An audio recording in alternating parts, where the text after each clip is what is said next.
Hello guys, welcome back. In this video let's explore the thumb brush here.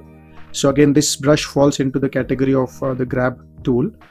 You could see something really interesting, that is a set of brushes has a blue color icons, and a set of brushes have got the red color icons, and you have this set that's yellow color. So again, thumb falls into the grab category itself. So when we have used grab, we were able to select an active vertex point. Along with that, based on a fall off, you were seeing some other vertex points are also being pulled with that, and that is defined by your brush size.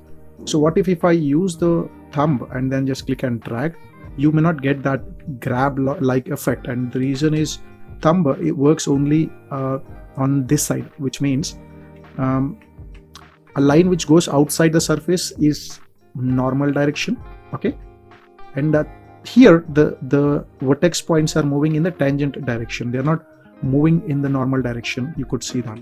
So I can click and drag, and then you should be able to see, okay, that vertex points is going outside and it's like moving only in the tangent side. So if any time you want to modify the vertex points without affecting the surface topology, I'm not talking about topology, but without losing the shape of the surface, you want to move the lines, then you can rely on the thumb tool, okay. However, moving the lines can a little bit affect the shape, but that's the thumb tool does for you. It's like grab only, but moving points in the tangent direction of the surface.